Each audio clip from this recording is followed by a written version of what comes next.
Hernê Entrevista. Hernê Entrevista. O mês de junho reforça a atenção para os cuidados e prevenção às drogas. E para incentivar o conhecimento e a conscientização, a Subsecretaria de Cuidados Especiais realiza hoje o 2º simpósio de cuidado e prevenção às drogas na Biblioteca Parque Estadual, no centro da cidade. Eu vou conversar agora com o psiquiatra e professor Jorge Jaber, que participa do simpósio. Bom dia, doutor Jaber. Bom dia, Emelinda Rita. Bom dia, ouvintes. É um prazer colaborar. Prazer todo nosso de recebê-lo aqui na Rádio Roquete Pinto FM no programa Rio em Pauta. Doutor Jaber, por que há tantos dependentes químicos no Brasil? Bem, não só no Brasil como no mundo, né? Nós temos atualmente no mundo um cálculo da Organização Mundial de Saúde de 275 milhões de pessoas que têm algum tipo de problema com o uso de drogas. O que está acontecendo é que as pessoas esperam, ao usarem drogas, terem acesso a alguma satisfação, a alguma alegria que as suas vidas não estão proporcionando. Isso aqui no Rio de Janeiro, por exemplo, é catastrófico, né? Principalmente no que diz respeito às crianças e aos adolescentes, Ermelinda. O que pelo que o senhor falou aí, que as pessoas tentam, então, ter algum tipo de satisfação, o que leva alguém a se tornar um dependente químico, mesmo tendo aí nível superior, situação financeira boa e família? A negação do problema. Geralmente, nós achamos que o problema grave só acontece com o outro, não acontece com a gente. Então, a pessoa passa a experimentar. Por que experimenta? Porque na vida, Ermelinda, nós precisamos primeiro produzir algo para depois termos o prazer de recebermos o prêmio daquilo que a gente produziu. É assim na escola, que tem que estudar e depois tem férias. É assim no trabalho, que a gente trabalha e depois recebe o salário e depois tem férias. Mas a droga, ela traz a ideia de que nós vamos ser felizes antes de termos que trabalhar, temos que produzir.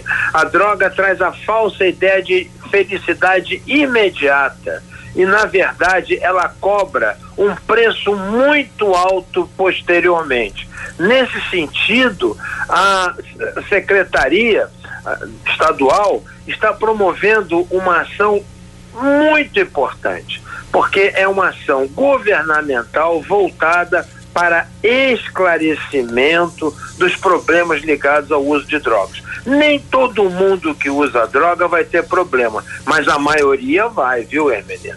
Então a gente vê aí que a gente precisa do cuidado e da prevenção às drogas, porque mesmo sabendo que a droga vai provocar alguma coisa, as pessoas entram nessa furada. O que leva essa pessoa a entrar nessa furada, mesmo sabendo que pode ficar dependente da droga? Bom, Emelinda, as pessoas entram nessa furada com a sensação de que vão ter um momento melhor na vida. A grande verdade é que uma boa parcela da nossa população está desassistida, não recebem os cuidados básicos, não é? Então essa parcela passa a acreditar que vai ser feliz usando a droga e não sabe que o preço posterior é maior. Outra coisa que leva também as pessoas a usarem, a experimentarem, são os amigos, não é? Então tem alguém que está usando e parece que está indo bem. Aí ele vai fazendo a cabeça dos amiguinhos para usarem também. Então o nosso papel é mostrar à juventude, mostrar às pessoas que elas podem ter uma vida melhor sem usarem drogas. Agora, temos que oferecer alguma coisa em troca. Nós temos que oferecer ensino, alimentação, educação, temos que oferecer música, arte e esporte. Se nós fizermos isso, certamente diminuirá o consumo de drogas no nosso país, como nós temos observado em vários países, por exemplo, na Austrália tem acontecido isso. Mas a gente está falando aí de uma população que tem uma situação financeira um pouco melhor. E aquelas pessoas que vão pro crack, que aí não são só os amigos, aquela pessoa não tem nada, ela não tem, ela tá na rua, ou então a pessoa que tem tudo e vai também pro crack. Por que ela vai sabendo que ela não tá bem, sabendo que É uma furada e a pessoa, mesmo sendo pobre, a gente vê muitos catadores de lixo, muitas pessoas que pegam material reciclável, vão trocar esse material, pegam aquele dinheirinho, aquele pouco dinheiro e vão trocar por uma pedra de crack e ficam nisso dias e dias fazendo a mesma coisa, comprando crack, que é uma pedra, que é uma coisa mais barata que a cocaína, que a maconha, e a pessoa prefere não comer e gastar esse dinheiro com crack.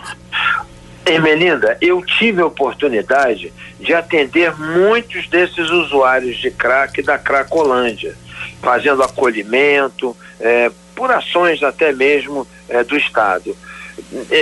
São pessoas que começam a usar e um dia resolvem experimentar.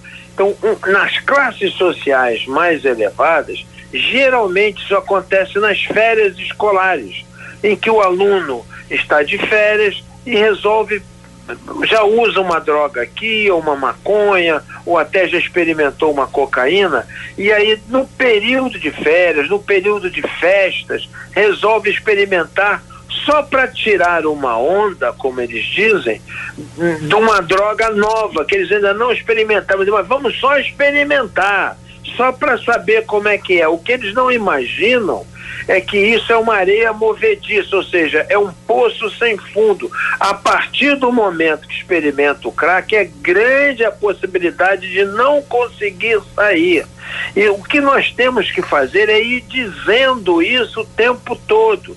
Como minha avó fazia lá no interior, me dizendo que para sair no frio, eu tinha que andar agasalhado. E a gente que era garoto não queria andar agasalhado, não queria botar um casaco. Hoje em dia eu percebo que a garotada se agasalha, coloca uma roupa mais quente. Ou seja, eles aprenderam a se defender de uma doença mais grave. Então, da mesma maneira que a minha avó me orientava fazendo prevenção a doenças pulmonares, doenças transmissíveis, agora nós temos que fazer esse trabalho, como está sendo promovido pela Secretaria Antidrogas, justamente para que essas crianças de hoje, esses adolescentes, comecem a se acostumar com essa ideia. Com a ideia, repito, de que droga faz mal. Principalmente com essa onda de liberação que nós estamos vivendo, em que se afirma que existe a medicina canabinoide. Agora inventaram isso, medicina com maconha. Não existe medicina com medicina analgésica, medicina antibiótica, mas em relação à maconha, estamos vendo um movimento muito grande de liberação. Este movimento, ele não tem nada a ver com liberdade. Esse movimento tem a ver com tentativa de obtenção de lucro em cima de uma juventude inexperiente e mal orientada. Nosso papel é fazer isso que nós estamos fazendo agora aqui nessa manhã. Orientar para chamar a atenção de que é necessário tomar cuidado. Um exemplo, sabe, Ermelinda, que eu quero deixar aqui assim, todo mundo sabe que é bom ir à praia, é bom pegar sol, mas que tem que ter cuidado para evitar queimaduras e evitar câncer de pele. Então, da mesma maneira que o sol traz alguma alegria, ele pode trazer alguma doença. O uso de substâncias químicas, igualmente, pode trazer alguma satisfação, porém, pode trazer doenças muito graves, e nós temos que orientar a juventude a respeito disso. Doutor Jorge Jaber, a compulsão sexual, ela tá ligada, ela leva às drogas levam à compulsão sexual, como é que funciona isso? Não, o uso de drogas, a pessoa quando usa uma droga, ela quer dar um realce, ela quer dar uma relaxada, ela quer se sentir melhor. Para que isto aconteça, ela tem que perder um pouco os limites. A pessoa fala um pouco mais alto, a pessoa ri um pouco mais, ou seja, ela vai perdendo os limites. Na esfera sexual, para que nós tenhamos alguma satisfação, já que o sexo serve para procriar, o sexo serve para amar e o sexo serve para ter prazer, Então, quando a pessoa está usando uma droga, ela muitas vezes perde os limites da sua atividade sexual e se torna compulsiva também com o sexo. Como ela pode se tornar compulsiva com gastos, ela pode se tornar descontrolada com o seu gênio, com a sua agressividade. Na verdade, o uso de drogas oferece a possibilidade da pessoa perder limites. E quando isso acontece com o sexo, se torna mais perigoso ainda, porque aumenta a possibilidade de transmissão de doenças sexualmente transmissíveis, né? Repetindo, como por exemplo a AIDS, e com isso a pessoa adquire mais um problema. E geralmente, sabe, Ermelinda, a droga, ela pode levar ao descontrole, um descontrole que desmoraliza. Infelizmente, não é? Na esfera sexual, a perda de controle expõe a pessoa que está usando drogas e está descontrolada a uma observação pública que depois é difícil ela suplantar, ela mostrar que ela não é uma pessoa perdida, que não é uma pessoa sem valores, não é? A droga, infelizmente, combate os valores. Uma pessoa que usa droga geralmente perde a noção de solidariedade, a noção de respeito, a noção de honestidade. Então, na área sexual, isso também acontece com repercussões muito negativas no comportamento das pessoas, principalmente das mulheres. Porque a mulher é vítima maior de preconceito na esfera sexual, já que se um homem, normalmente na sociedade, tem muitas mulheres, é visto como um garanhão, como um homem de sucesso no sexo, a mulher, por sua vez, se ela tem vários parceiros ou parceiras, é vista com uma negatividade, com preconceito. Então a mulher fica mais exposta. E principalmente porque a mulher, ela procria. Então, se ela tiver uma relação sexual e tiver uma gravidez indesejada, vai ocorrer o que nós vemos hoje dentro dos hospitais pediátricos, dentro das UPAs, dos CAPs. Crianças tendo crianças, menininhas tendo filhos, as meninas dependentes, usuárias de crack, tendo crianças que já nascem com problemas psiquiátricos, problemas neurológicos, problemas de saúde. Exatamente porque essa menina, ao usar drogas, se expôs a uma atividade sexual e se tornou portadora de uma doença. As drogas, elas provocam danos irreversíveis ao cérebro? Sim, a droga, ela diminui a circulação sanguínea em regiões muito sensíveis do cérebro. Então a pessoa passa a ter menor capacidade de raciocínio. Durante algum tempo isto não é observado, mas a partir de uma evolução da doença, a pessoa vai perdendo a sua capacidade intelectual. Então, ao permitir que uma grande parcela da nossa população, cerca de 5 milhões de crianças e adolescentes usaram drogas, numa pesquisa publicada pela Fiocruz, que é um órgão de grande respeito em relação à ciência, né? Cerca de 5 milhões de crianças brasileiras usaram drogas um mês antes de terem sido entrevistadas. Então, isso faz com que essas crianças, além de terem dificuldades de saúde, pulmonares, cardíacas, estarem mais expostas a doenças, elas vão ficando menos inteligentes, menos cultas. Então nós vamos produzir uma multidão de brasileiros incapacitados para a vida laborativa, para o trabalho, para o estudo. Vão ficando pessoas que são à margem da sociedade. Como nós vemos gravemente numa Cracolândia, aquela multidão jogada na rua, nós temos uma multidão muito maior que ainda não está na rua, mas que vai demorar 10, 15, 20 anos para se tornarem fracassados sociais. Nós temos um compromisso com a saúde pública da população e devemos modificar isso, Ermelinda. Doutor Jorge, a gente fica vendo que o senhor fundou há 35 anos uma clínica, a Clínica Jorge Jaber, aqui no Rio de Janeiro. Qual é o seu maior desafio no tratamento do dependente químico aqui no Rio? Olha, eu poderia citar muitas coisas, mas o maior desafio que eu tenho é manter a minha serenidade. Porque quando você começa a conviver com muitas pessoas que estão descontroladas, a tendência é a gente se contagiar com isso. Então, nesse momento, eu vou aproveitar a sua pergunta para lembrar dos familiares, Ermelinda. Porque o familiar em casa, ele quer ajudar aquele filho, aquele marido, aquela filha, aquele companheiro ou companheira, ele quer ajudar, ele quer fazer o bem. E a pessoa que é usuária, que está doente, ela nega que tem problema. Ela diz que o culpado é quem está querendo ajudar, que está enchendo o saco, usando a gíria, né? A pessoa se torna arrogante, se diz, não me meta-se com a minha vida. E o familiar começa a sofrer muito.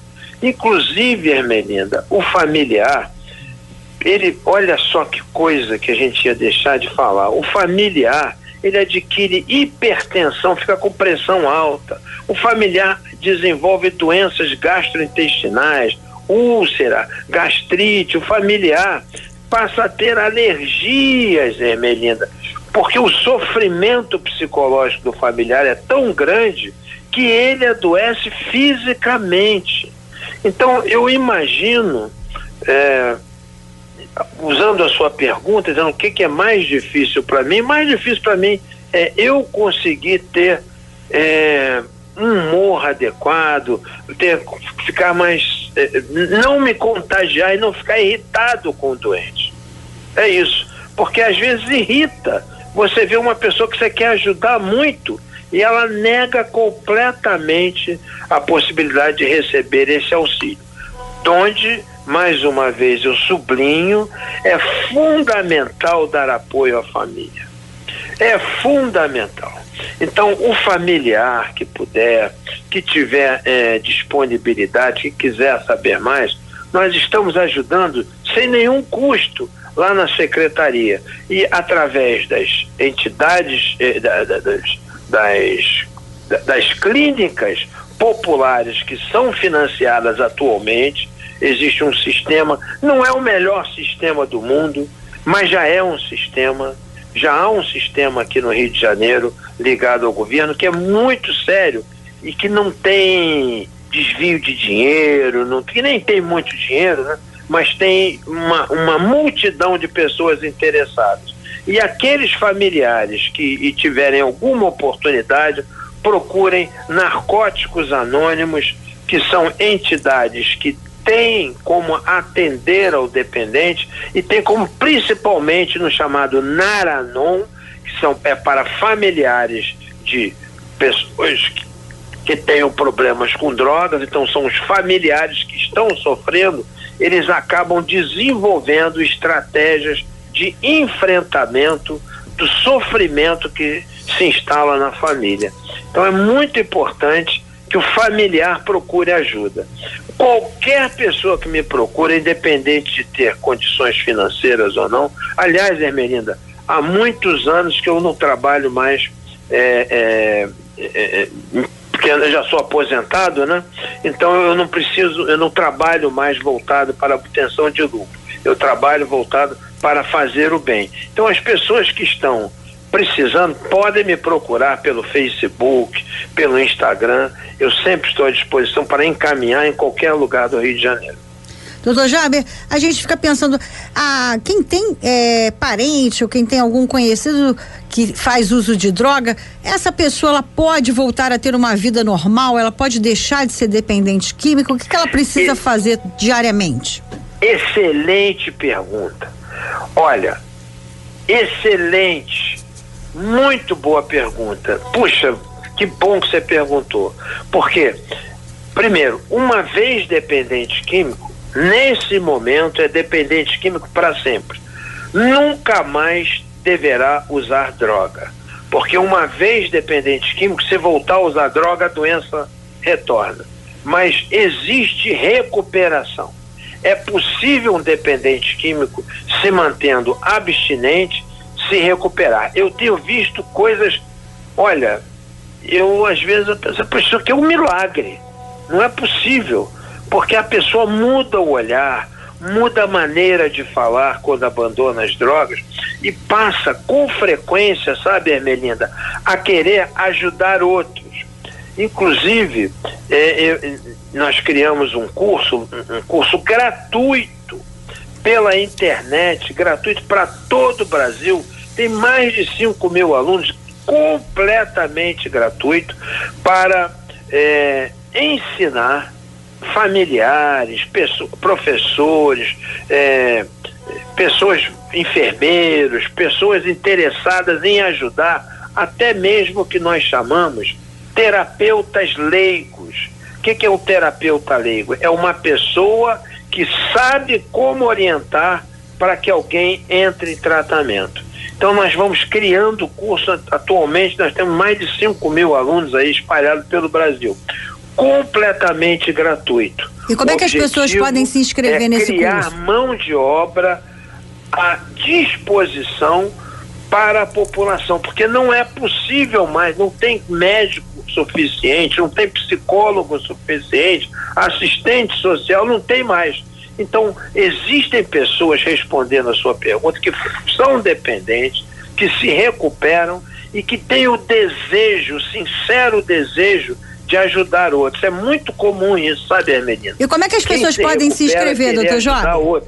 Como é que as pessoas podem se inscrever nesses cursos? A gente vai treinando e vai dando a essas pessoas condições de ajudarem. Elas acabam indo trabalhar em comunidades terapêuticas, em terapia. Não são hospitais, não são clínicas, não é o ideal, mas já ajuda muito. E numa situação em que tem uma carência enorme de mão de obra, qualquer ajuda é bem-vinda. Então, eu quero lhe dizer que eu vejo pessoas se recuperando de maneira maravilhosa. É possível se recuperar? Sim. Como é que as pessoas fazem para se inscrever nesses cursos que o senhor falou que está com cerca de 5.000 pessoas aí inscritas? Olha só, o curso pode ser, se for, por exemplo, no Instagram, no Facebook, procurar curso de formação de terapeutas em dependência química. Curso de formação de terapeutas em dependência química. A pessoa não precisa pagar nada.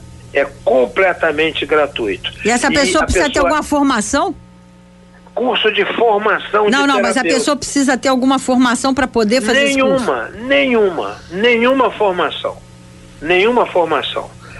A pessoa aprende a usar um método que é um método para pessoas que são, nós chamamos de terapeutas leigos, não são formados, não é?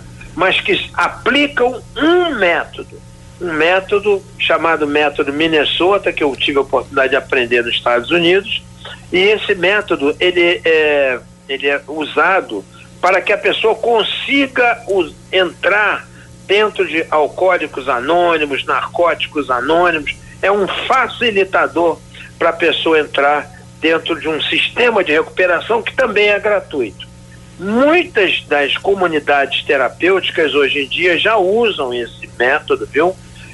Hoje mesmo eu estava com um padre lá no hospital, lá na clínica, que veio de Louisiana para treinar conosco, para aplicar lá numa comunidade terapêutica que ele tem lá em Louisiana, com 40 moradores de rua, 40 cidadãos de rua, como ele diz. São pessoas que já estão na rua, em condição de rua, porque são usuários de drogas e ele me disse, inclusive, sabe, Ermelinda, que ele tem lá um paciente que é a terceira geração. Nossa. O avô dele já era alcoólatra. Caramba. A mãe já se tornou dependente e ele é dependente em situação de rua. Então essas pessoas também podem ser recuperadas e elas sentem um prazer enorme em ajudar outros. Elas sentem que passam a ter uma importância na vida. Porque a pessoa que está em situação de rua, usando droga, usando álcool, jogada na rua, ela não se sente como uma pessoa importante, ela não sente que tem algo de importante. E quando ela para de usar, sente o prazer, experimenta o prazer de ser alguém com saúde física e mental, ela também deseja interferir no mal-estar do outro. E ela se sente importante ajudando outros. E são pessoas que, como não tinham nada, qualquer condição de vida razoável, um local para morar, com comida e algum pagamento, e isso tem sido possível através de entidades filantrópicas e através das comunidades terapêuticas. Que, volto a dizer, não é o ideal. O ideal é um hospital médico, etc. Mas que já ajuda muito. Então, essas pessoas que são recuperadas, elas querem recuperar outras. É mais ou menos, viu, Ermelinda? Você me desculpa, eu sou flamenguista. Então, é mais ou menos como você ser flamenguista e ter um filho que você queira que seja flamenguista também. O vascaíno é assim, o botafoguense, o tricolor, né? Você tem um filho e você quer que ele seja o seu time. Então, quando a pessoa se recupera, ela quer levar outros enfermos, outros dependentes, para o time dos recuperados. Isso tem uma força enorme, sabe, menino? Vou dizer mais, hein? Vou lhe confessar algo aqui. É mais forte do que todos os cursos que eu fiz de psiquiatria, estudando no exterior, professor. A pessoa que se recupera, ela tem uma força enorme para ajudar outros a se recuperarem. Isso aí. Então, é isso que a gente procura formar através do curso de formação de terapeutas em dependência química. Obrigada. Eu conversei com o professor, médico e psiquiatra Jorge Jaber. Obrigada e tenha um bom dia. E sucesso aí pro simpósio hoje. Um abraço a todos. Outro, obrigado. Você está ouvindo o Rio em Pauta com Ermelinda Rita. Roquete Pinto, a rádio feita pra você.